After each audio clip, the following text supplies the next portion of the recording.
Bueno, vamos allá. La ley del Espíritu es una enseñanza que empezamos el martes pasado, no, el otro. El martes pasado estuvo compartiendo la palabra, un mensaje buenísimo, el pastor Ramón. Yo voy a intentar ser igual de breve que él, ¿no? La ley del Espíritu de vida. ¿Qué es eso de la ley del Espíritu de vida?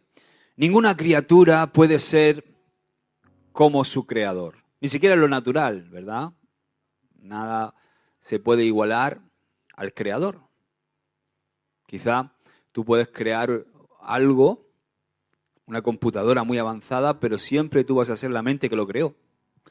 Con lo cual, ese aparato, esa computadora que tú creas, si tú no la actualizas, se quedará vieja, obsoleta. Entonces, no hay nada creado que pueda ser mayor que quien lo crea.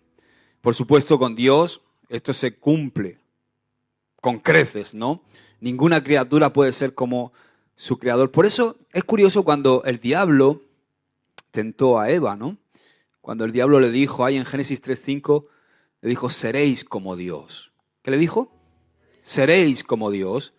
Vemos que la Biblia dice algo que no explica, pero que es misterioso. Dice Génesis capítulo 3, verso 6, dice, y vio la mujer que el árbol era bueno para comer y que era agradable a los ojos y árbol codiciable para alcanzar sabiduría.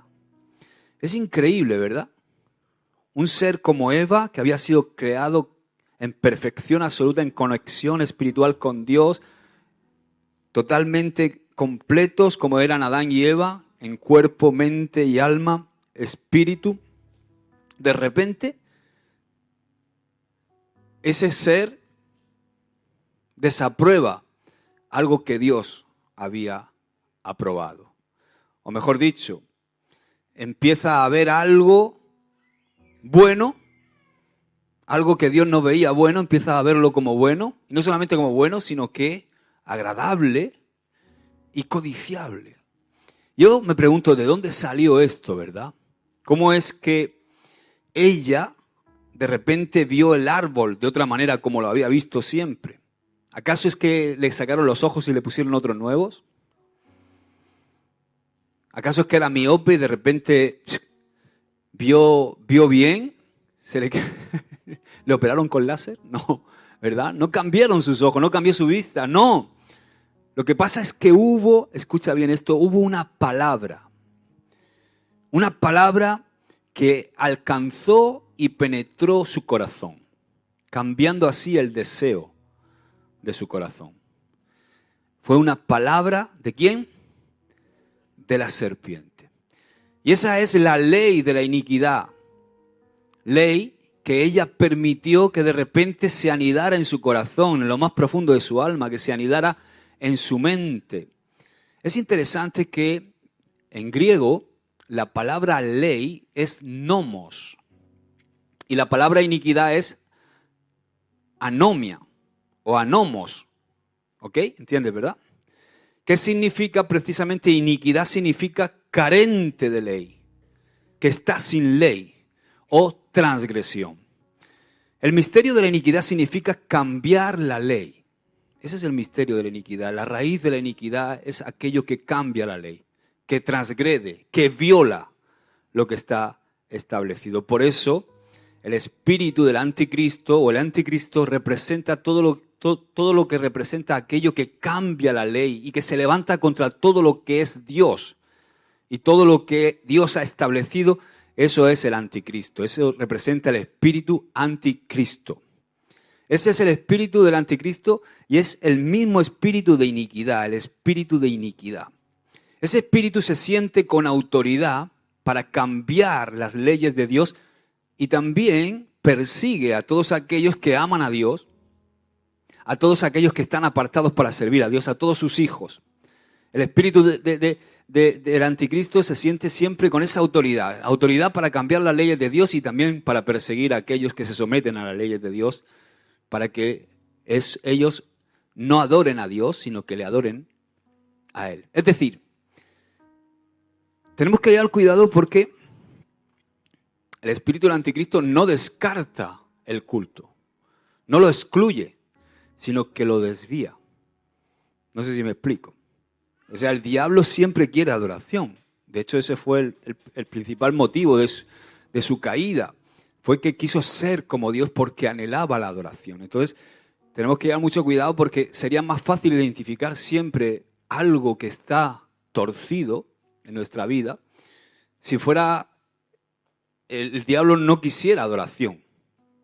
Pero como él quiere adoración, muchas veces se puede disfrazar, como dice la palabra, de ángel de luz y tergiversar muchas cosas en nuestra vida y torcer y desviar de repente el culto hacia algo que no es Dios. Creo que el pecado más grave que hay y que más ofende a Dios es el de la idolatría, porque todo aquello que usurpa el lugar que Dios debe ocupar en nuestra vida es el peor de los pecados. Entonces, ¿qué pasa? Que muchas veces, incluso cosas que aparentemente pueden ser buenas, si se desubican en nuestra vida, el diablo nos puede meter un gol. De repente nuestra familia se puede convertir en algo que estamos adorando, más que a Dios. Nuestro trabajo se puede convertir en algo que estamos adorando más que a Dios. Incluso nosotros que estamos sirviendo al Señor, todos los que estamos aquí, nuestro ministerio, nuestro servicio a Dios se puede convertir en algo que adoramos incluso más que Dios. ¿Entiendes lo que quiero decir? Entonces, el espíritu del anticristo siempre opera así, ¿no? No es que descarta el culto, no es que descarta la adoración, sino que la desvía hacia Él, desviándola de Dios. Ese es el anticristo, el espíritu de la iniquidad. Aquel que hace, digamos, leyes paralelas, que toma la palabra de Dios de forma contraria a cómo es la palabra de Dios o que la tuerce y la tergiversa. El pecado vino, como vimos la semana pasada o la semana anterior, cuando se alteró una ley. Así fue como entró el pecado en escena.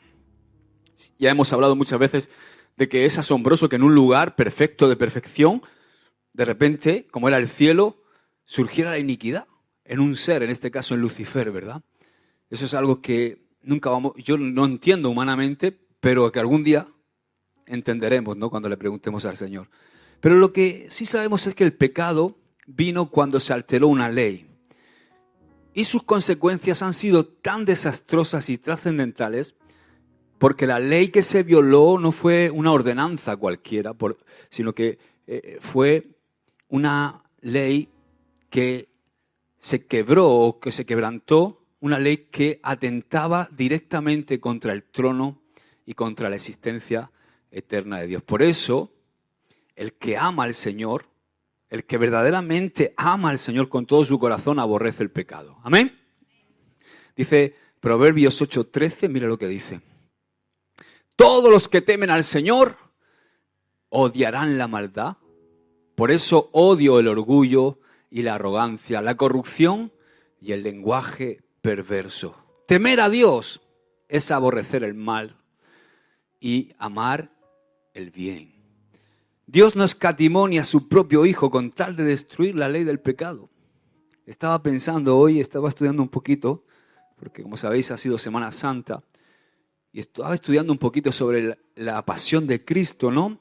Leyendo a un médico que ha hecho un análisis de todo lo que soportó fisiológicamente hablando Jesús en su pasión. Y es impresionante, ¿no? Dios nos amó tanto que entregó a su propio Hijo. Y el pecado es un atentado continuo contra la majestad de Dios y contra su trono. Por ejemplo, cuando David estaba en el terrado de su azotea, todos sabéis lo que pasó, ¿no? Empieza el capítulo de 2 de Samuel diciendo que cuando era el tiempo de ir a la guerra, cuando era el tiempo cuando los reyes iban a la guerra, en primavera, que era normalmente, empieza así, ¿no? Resulta que David, en vez de estar en la guerra, ¿dónde estaba? Estaba en su palacio, ¿no? Estaba ocioso y en ese momento, cuando estaba ocioso, surgió la tentación, ¿no?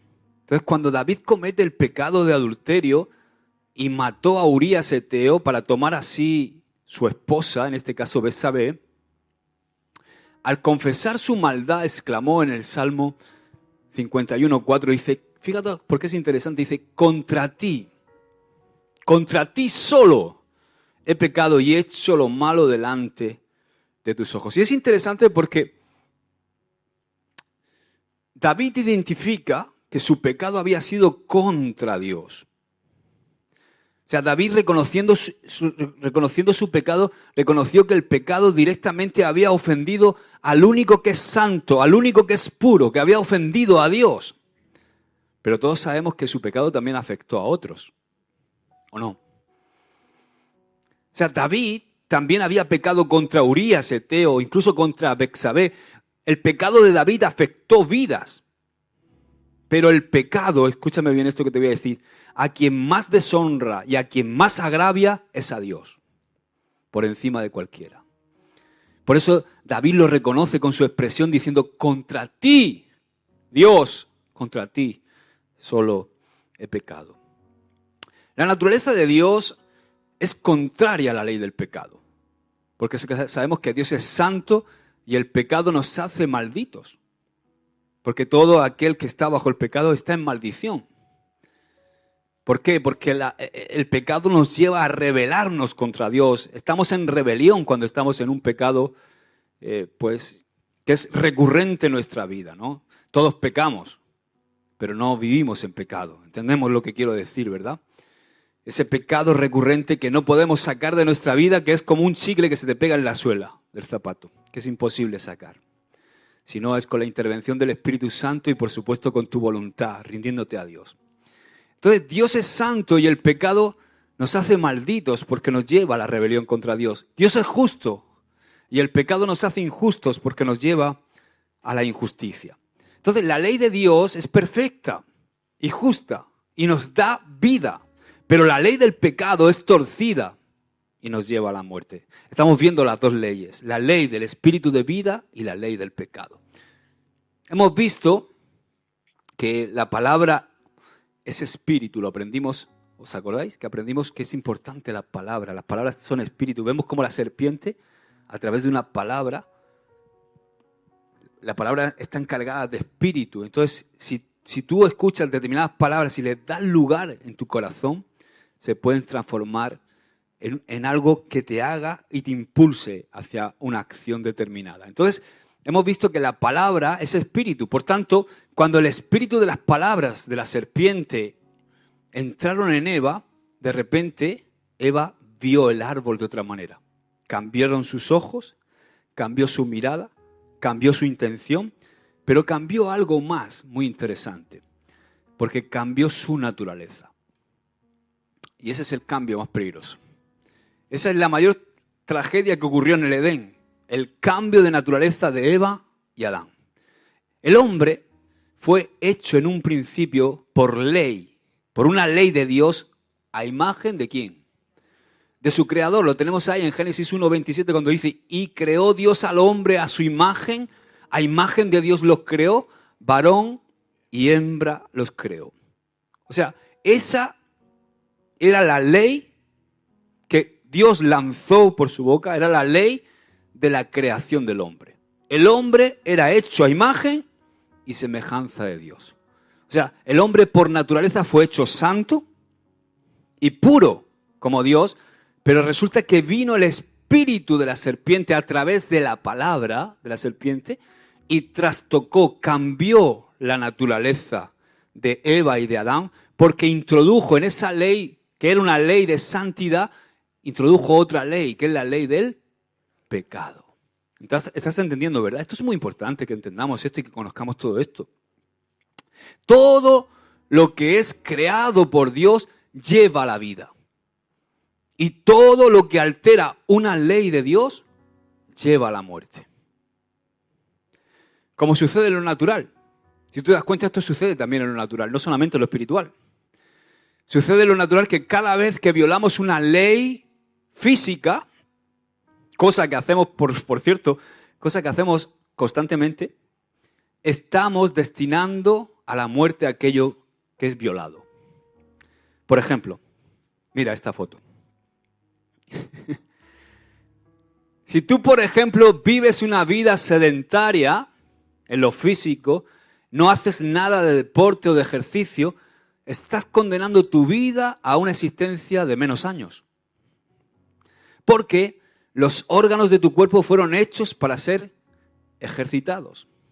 Entonces, hay una ley fisiológica establecida que dice que el órgano que no se ejercita se atrofia.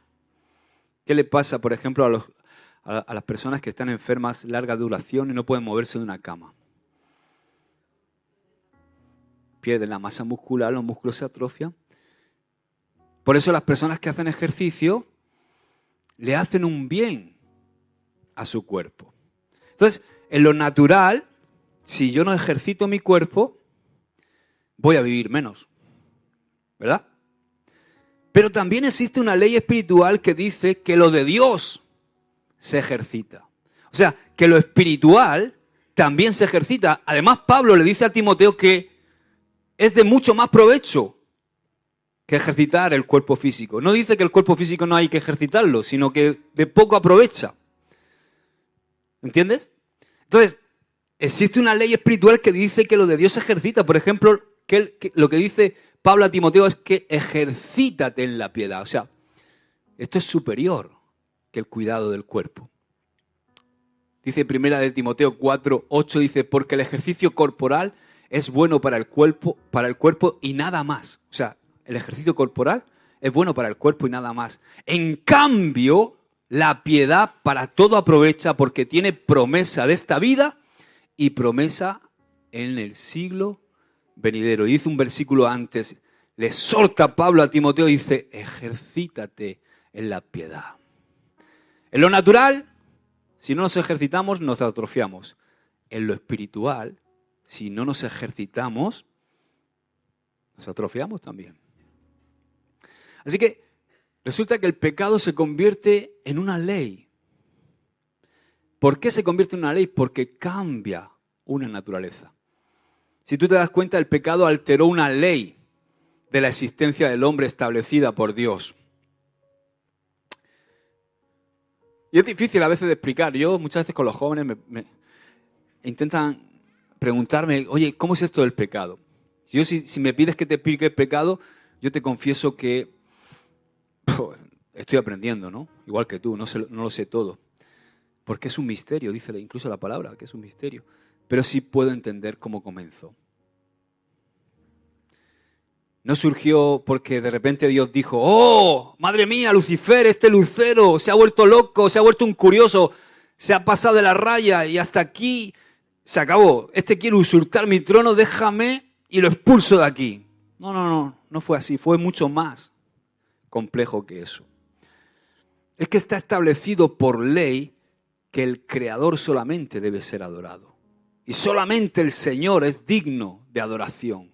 Y una criatura puede ser semejante a Dios, pero nunca puede ser igual a Dios. ¿Entiendes, verdad?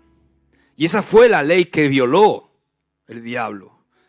Y cuando una ley es quebrantada, nunca vuelve a su estado original. No sé si has visto los globos, cuando tú los compras, ¿cómo están? Y cuando los inflas, luego les quitas el aire, ¿están igual que al principio? Nunca. Pues esto pasa igual. Cuando una ley es quebrantada, nunca vuelve a su estado original, porque las consecuencias del hecho perturban y trastornan otras consecuencias, porque todo está entrelazado. Una cosa trae otra. Por ejemplo, yo he cometido muchos errores en mi vida, como todos sabéis, los que más me conocéis, en mi testimonio.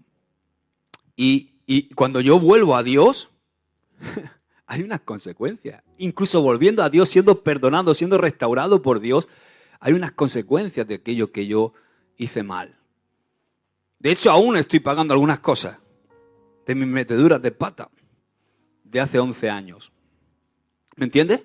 Entonces, tenemos que saber eso, que siempre que se quebranta, nunca vuelve uno al estado original, sino que, por supuesto, hay restauración. Dios es especialista en convertir nuestras meteduras de pata, incluso luego en transformarlas en bendición, en convertir todas esas cosas que vinieron a herirnos en armas que ahora nosotros podemos utilizar para bendecir a otros porque hemos pasado por la experiencia. Pero la verdad es que no vuelves a ser el mismo. Yo conozco testimonios de hombres que eran potencialmente ministros de Dios, hombres que Dios podía haber usado. Y que en su rebelión contra Dios se alejaron de Dios y le hicieron una panza a una por ahí. Gloria a Dios, es una bendición su hija. Pero ¿sabes qué? Siempre ha tenido que cargar con esa mujer que no ha querido saber nada de Dios y que ahora está sufriendo las consecuencias porque su hija, su madre tira más de ella. Entonces, ese mismo hombre se siente incapacitado para servir a Dios en plenitud porque tiene siempre como un aguijón ahí. ¿Os acordáis de, por ejemplo, este es un ejemplo que me gusta utilizar mucho con los jóvenes, Sansón? Cuando a Sansón lo encadenan y lo ponen como un burro a dar vueltas en el molino, ¿qué le sacaron? Los ojos. Ahora, ¿le volvió a crecer el pelo a Sansón? ¿Le volvió la fuerza? Sí. ¿Sabes? Yo esto es muy personal, esto es mío, pero yo creo que Dios, a ese cieguito, si él se hubiera humillado y hubiera dicho, Señor, wow, reconozco mi pecado.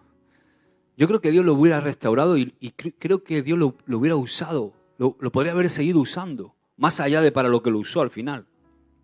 ¿Me entiendes? Pero fue su ceguera, esa marca que el pecado le infringió, que el diablo le infringió, porque en cuanto fue encadenado dice que inmediatamente le sacaron los ojos. Fue esa marca, porque ya nunca iba a volver a tener los ojos. Lo que yo creo que le hizo a Sansón pensar, ¿dónde voy yo ciego? Ya no sirvo nada más que para morir aquí con los filisteos. Yo creo que aún Dios lo podría haber restaurado y ser juez por más años. Y haberlo utilizado quizá de otra forma para derrotar a los filisteos. Pero él se sentía incapacitado por la marca que le había infligido el enemigo. Entonces llevemos cuidado, ¿verdad? Sobre todo le digo a los más jóvenes. Porque Dios te va a restaurar, hagas lo que hagas. Pero a lo mejor estás estropeando tu futuro en Dios. Y Dios a lo mejor te va a usar en otra cosa, pero no te va a usar en aquello que quizá tenía proyectado para ti. Y eso son decisiones nuestras, ¿verdad? Lo vemos también, por ejemplo, en los malos hábitos. ¿Qué me dices de los vicios y las adicciones? Por ejemplo, ¿cómo comienza todo? Para que veas, quiero que veas lo natural, pero que veas lo espiritual, porque lo que vemos viene de lo que no vemos. En todo hay siempre un componente espiritual. Por supuesto, hay un componente natural y físico. Con esto, por ejemplo, de los vicios, de los malos hábitos y las adicciones. Por ejemplo, si tú empiezas a ingerir un poquito de alcohol hoy, vamos, venga, tal, y otro poco más mañana, y empiezas a ingerirlo diariamente, y venga, y venga, y venga, y venga. No te estoy diciendo que sea malo tomarte una copita de vino, una cerveza. Para mí eso no es pecado. Lo tengo clarísimo, porque siempre y cuando no sea una adicción en mí, puedo tomarme una cervecita comiendo, una copita de vino tomando un buen chuletón de Ávila. Aarón, perdona, hijo, está de ayuno, ¿verdad? Está de ayuno. Le digo un chuletón de Ávila y está ahí salivando, ¿no? Pero si empezamos a pasarnos, ¿no? Y a beber más alcohol de la cuenta hoy, mañana, quizá porque estás pasando un proceso de depresión, ¿no? Como ha pasado muchas veces con mucha gente, ¿no? Pasaba aquí mucho con la gente que venía de Sudamérica, porque venían los padres, estaban solos, la familia allí. Y encontraban refugio en beber, ¿no? Y empiezas a beber hoy un poco más y mañana un poco más. ¿Y qué pasa? Que tu cuerpo empieza a acostumbrarse y ya el organismo comienza a demandarte la bebida. Empieza a darte mono.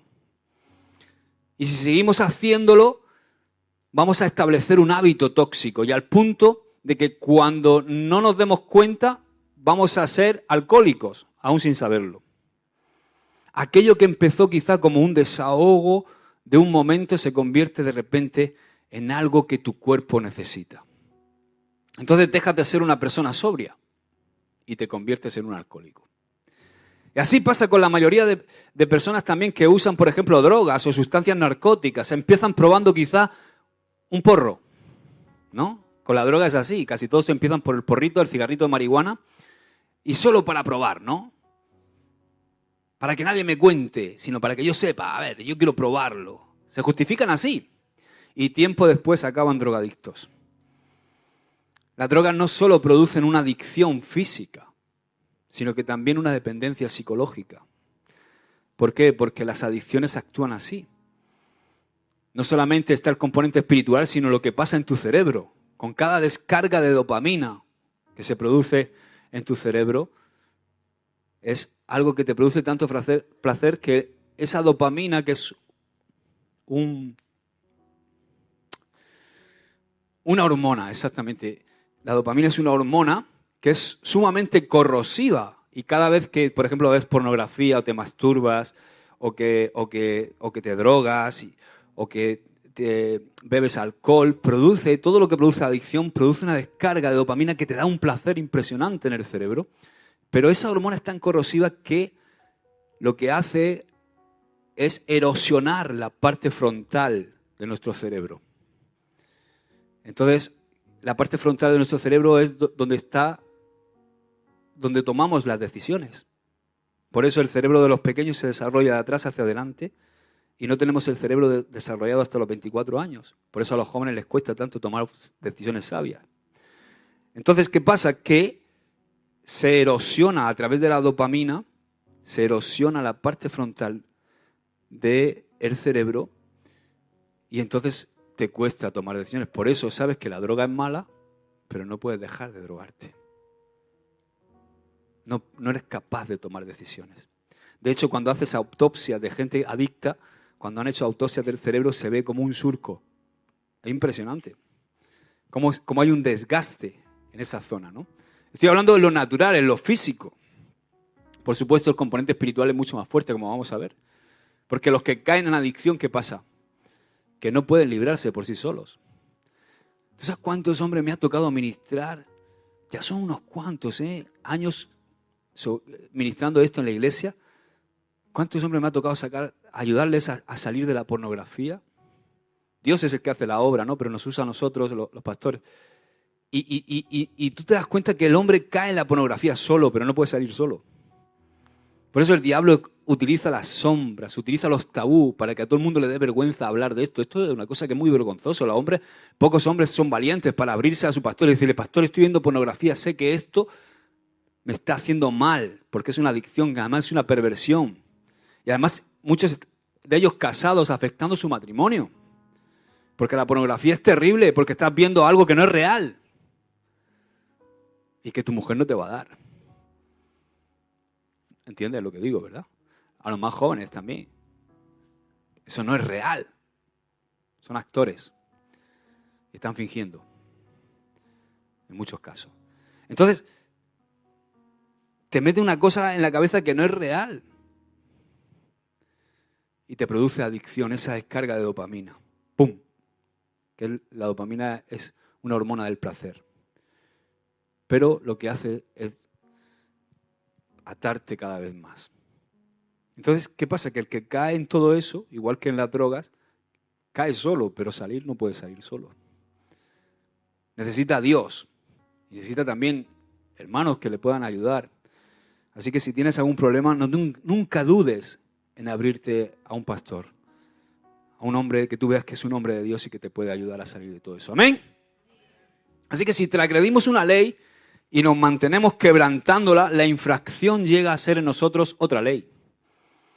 Entonces, ¿cómo se hace una ley? Cuando un hábito se repite constantemente, se transforma en una ley en nuestra vida. Una ley es algo que legisla, algo que te obliga, ¿verdad? Las leyes establecidas te obligan, ¿no? La ley te obliga a pagar el IVA. Y tienes que pagar el IVA. Pues si no lo pagas, estás transgrediendo la ley, ¿no? Y todos lo pagamos. Cuando vamos a Mercadona estamos pagando el IVA, ¿no? ¿O no? Y acabamos de hablar de las adicciones, pero esto sucede también en detalles pequeños que parecen hasta inofensivos y que para mí ya no rozan el pecado, ¿no? Pero ¿qué le pasa a los argentinos con el mate, por ejemplo? Y no, esto para mí no es pecado, ¿no? Pero a mí también me pasa con el café, ¿verdad? Casi si no, digamos, cuidado, nos volvemos adictos. Porque ya se crea un hábito, ¿no? Llego a la radio a hacer mi programita y ya quiero mi café aguado, ¿no? Que me hace mi hermano José Javier, ¿no? Entonces, si sigue, al final te haces adicto y llega al programa de radio y no está el café y dices tú, ay, no puedo hacer café, ¿no? ¿Qué me dicen de los argentinos en esto con el mate para todos lados? Van para todos lados con el cachimbo ese y con la ¿cómo es la bombilla, ¿no? ¿Por qué? Porque ya se ha convertido en una ley, se vuelve en una necesidad, ¿no? Es algo que necesitamos. Se transforma en un hábito, en una ley. Y esa ley, si es una ley tóxica, no es el caso quizá del mate ni del café, se convierte en una ley, la ley del hábito. Y entonces estamos dirigidos por esa ley. Así como las palabras son espíritu, escucha bien esto, los hábitos se convierten en espíritu también. En prácticas que se repiten, hasta llegar, incluso dice Deuteronomio 5:9, lo vamos a leer. Porque fíjate que esos hábitos se repiten hasta llegar a transmitirlos a otros. Porque la maldad, mira lo que dice, extiendo los pecados de los padres sobre sus hijos, toda familia de los que rechazan queda afectada hasta los hijos de la tercera y cuarta generación. O sea, que los hábitos tóxicos, hábitos pecaminosos de nuestra vida se pueden transmitir a generaciones o no. Yo vengo de una familia, tanto por parte de mi madre como por parte de mi padre, donde se divorcian. Mis padres se divorciaron cuando yo tenía 4 años. Recuerdo el divorcio de mis padres y tenía solo 4 años. De repente, mi padre, que para mí era Superman, desapareció de mi casa durante 1 año y medio. Y recuerdo que mi abuela me llevaba a un sitio donde cada 3 meses yo veía a mi padre. Eso lo recuerdo yo desde pequeño. Al final mis padres, después de 1 año y medio, se juntaron otra vez. Y ellos, después de ese tiempo, al año, se hicieron cristianos. Conocieron al Señor. Y ellos rompieron esa maldición que tenían, tanto por parte de mi madre como por parte de mi padre. Todos los hermanos de mi padre, tiene 3 hermanos, están divorciados, menos él. Pero es que escúchame algo, yo estuve a punto de divorciarme de Ruth. En mi extravío, cuando yo me alejé de Dios, estuve a punto, mi matrimonio estuvo a punto de quebrarse. Es algo que se repite. Y que yo tengo que quebrar en el nombre de Jesús, porque dice que es la tercera y cuarta generación. Ahora, ¿sabes lo que dice Deuteronomio 7:9? Mira, porque esto es poderoso. Él es Dios fiel, quien cumple su pacto por 1000 generaciones y derrama su amor inagotable sobre quienes lo aman y obedecen sus mandatos. ¡Aleluya! Yo me agarro a esa palabra. Amén. ¿Tú no has ido alguna vez hasta el médico y no se conforman con hacerte reconocimiento médico? Empiezan a preguntarte, oye, y empiezan a indagar sobre el historial médico de tus familiares. Empiezan a preguntarte, ¿verdad? Por ejemplo, la homosexualidad. Que hay muchos por ahí que se levantan diciendo que es algo genético, ¿no? Que es que nacemos homosexuales o que es algo hormonal, etc. La Biblia nos dice en Romanos 1:26 lo siguiente, mira. Por esta razón, Dios los abandonó a sus pasiones vergonzosas. Aún las mujeres se rebelan contra la forma natural de tener relaciones sexuales y en cambio dieron rienda suelta al sexo unas con otras. Dice el 27. Los hombres, por su parte, en lugar de tener relaciones sexuales normales con la mujer, ardieron en pasiones unos con otros. Los hombres hicieron cosas vergonzosas con otros hombres y como consecuencia de este pecado sufrieron dentro de sí el castigo que merecían. Casi todas las personas que caen en la homosexualidad quizá tuvieron algún trauma sexual en la infancia. Casi todas. Tuvieron algún trauma, alguien que los abusó, vieron algo que les llamó la atención, que rompió su inocencia de pequeños y que abrió antes de tiempo, pues les dieron la entrada a la sexualidad antes de tiempo. Entonces, un porcentaje muy grande se les transmitió esa ley inicua de manera violenta o por seducción. ¿Entiendes lo que te estoy diciendo, verdad? Entonces, en lugar de aborrecer eso, que quizá los traumó o que no les gustó en su momento, lo que hace es que van y lo repiten con otros. porque es una ley en ellos, es un espíritu. O sea, ¿cuántas veces se ha dado que el niño abusado luego de adulto se ha convertido en abusador? Aquello que no le gustó se convierte en un espíritu, en una ley en él, que luego se transmite otra vez. Entonces, los espíritus, por ejemplo, también de los poseídos. Alguna vez nos ha tocado lidiar con algún joven que se ha manifestado, ¿no? Y que estaba poseído y hemos visto episodios. Recuerdo uno aquí, una vez, una reunión de jóvenes, Benjamín y yo tuvimos que meternos en el aseo. Ese chico, que ahora está congregándose en Murcia con nosotros, empezó a manifestarse, oye, y ni Benjamín ni yo podíamos pararlo, y era así, chiquitico. Una fuerza, empezó a pegarle cabezazos al aseo, y digo, yo, va a tirar el tabique. Estaba poseído en ese momento, y solamente hacía repetir una palabra. Constantemente estaba repitiendo una palabra, no quiero repetirla. Porque cuando una persona está poseída, o lo que los científicos llaman, porque los científicos quieren darle una explicación lógica a todo esto, entonces lo llaman esquizofrenia, trastornos de la personalidad, todas aquellas manifestaciones espirituales que no entienden, las han metido en un cajón desastre que se llama parapsicología. Todo lo que no entienden, como están cegados espiritualmente y no lo pueden ver, lo que no entienden lo meten. Y esto es paranormal, parapsicología, ¿no? Pero en el caso de los demonios casi siempre es más de un demonio el que la posee. Y cada uno de esos espíritus tiene una peculiaridad. Los psicólogos, por ejemplo, consideran a esas personas que tienen múltiples personalidades, ¿no? Porque ellos no están penetrando en el área espiritual. Solamente analizan el fenómeno que está sucediendo delante de ellos en esa persona desde el punto de vista psicológico. Pero nosotros sabemos. ¿A que sí? Nosotros sí sabemos. Nosotros que vivimos en el mundo espiritual y que lo conocemos, sabemos que lo que hay detrás de un padre que se levanta una mañana, mata a su mujer y a sus hijos y luego se suicida a él, pues no es un trastorno de la personalidad, es que está endemoniado. ¿O no? Porque seguramente ese hombre ha abierto puertas en su vida para que esos espíritus lo posean y lleguen a hacer esa atrocidad. Así que no son múltiples personalidades, sino que son múltiples espíritus los que operan en esa persona. La ley de la herencia, que es lo que heredamos de Adán. Fíjate que la ley de la herencia en el mundo físico, en lo natural, está en los genes.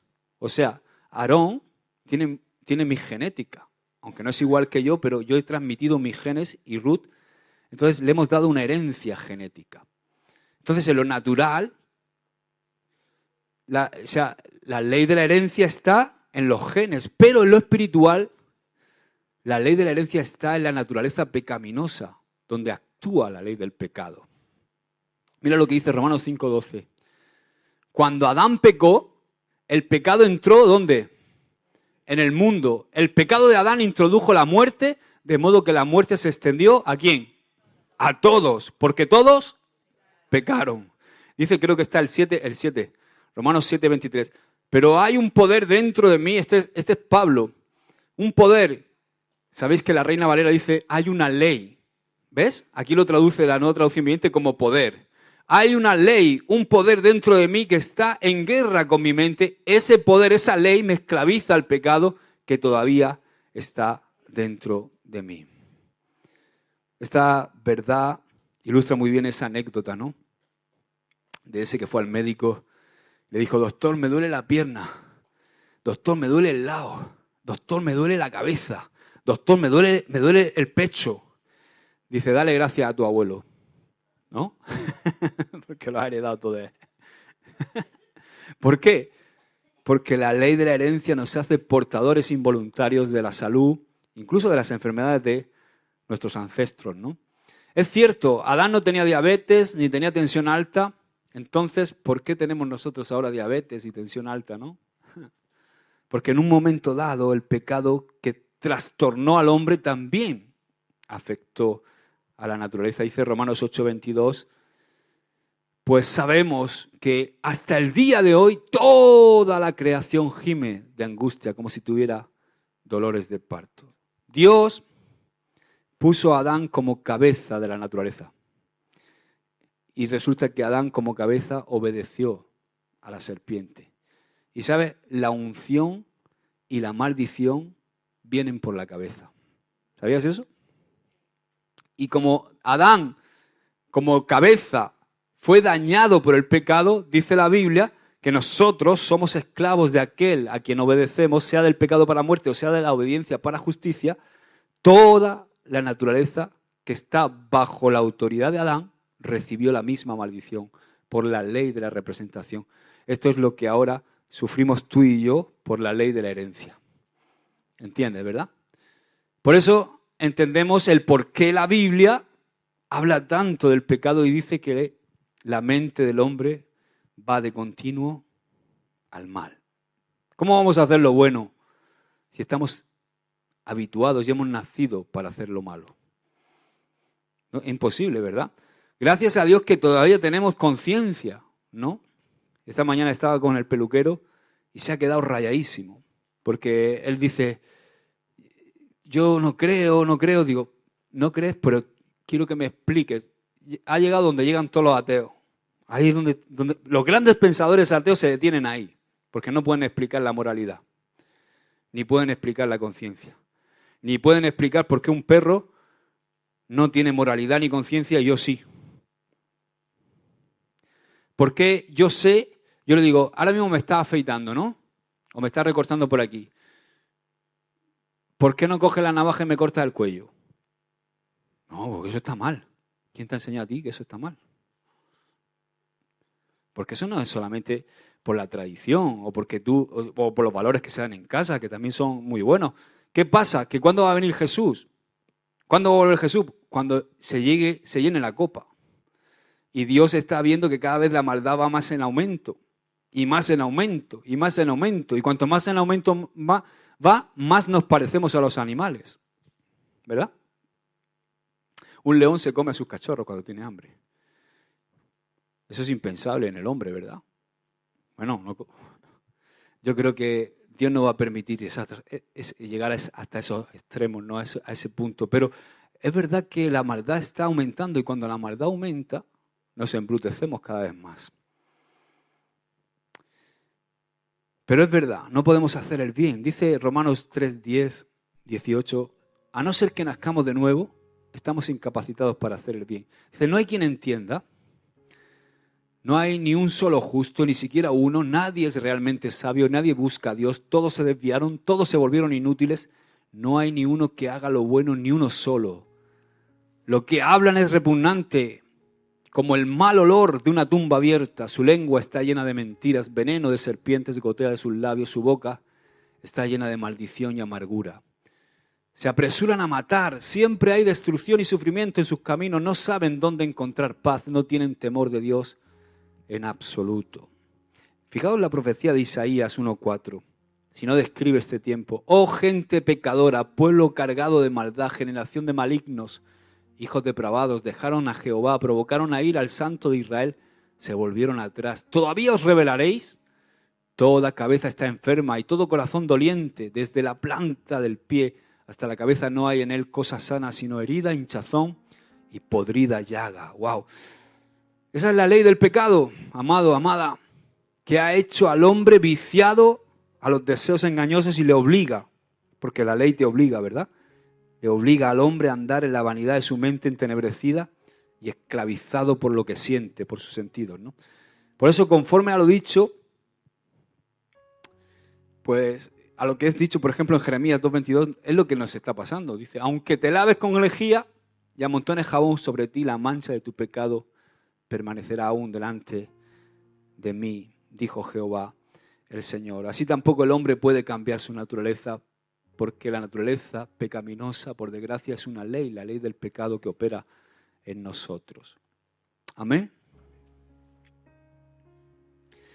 Cuando nosotros solamente reinaba la ley del pecado, antes de conocer a Dios, no teníamos ninguna lucha. ¿Tú tenías alguna lucha? No, ¿verdad? Quizás tenías inquietudes, ¿verdad? Esas preguntas que todos nos hacemos, ¿no? Cuando me muera, ¿dónde voy? Todos nos preguntamos, ¿habrá Dios?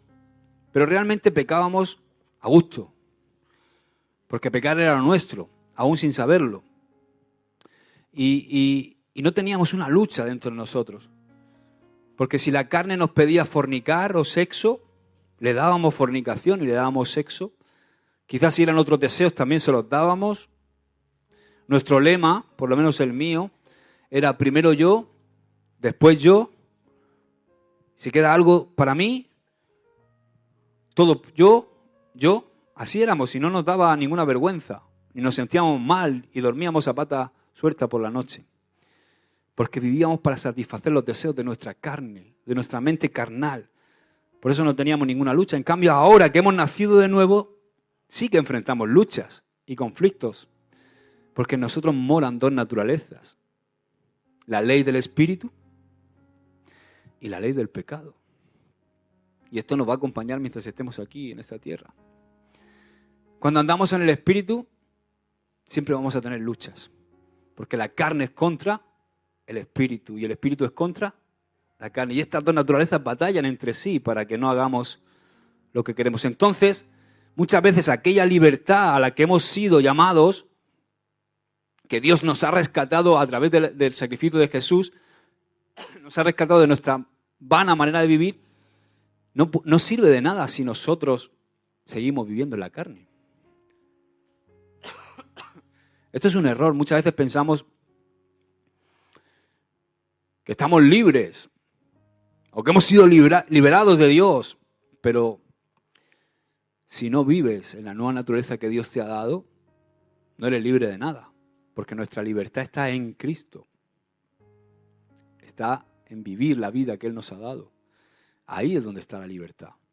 La libertad no está en mi vieja manera de vivir. Amén. Ahí nos volvemos voluntariamente al yugo de esclavitud. Así que vamos a vivir en el Espíritu, ¿sí o no? Antes teníamos solo una ley, la del pecado, que nos llevaba a la muerte, pero ahora tenemos la ley del Espíritu que nos lleva a la vida en Cristo Jesús. Amén. Qué sacrificio más perfecto hiciste, Señor. Gracias te doy por ese sacrificio que nos ha permitido tener esa nueva naturaleza en nosotros. Ahora la ley del Espíritu de vida de Cristo ha vencido y nos ha capacitado para hacer el bien. Gracias, Señor, porque antes no podíamos, incluso ni siquiera sentíamos el deseo de hacerlo, pero dice que la carne es débil, pero el Espíritu está dispuesto en nosotros.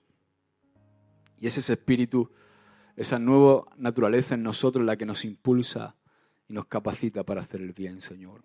Queremos caminar en la novedad de vida. Queremos caminar en la ley de la vida, la ley del Espíritu. Y de alguna manera, Señor, matar la ley del pecado en nuestra vida. Cristo Jesús la crucificó en la carne.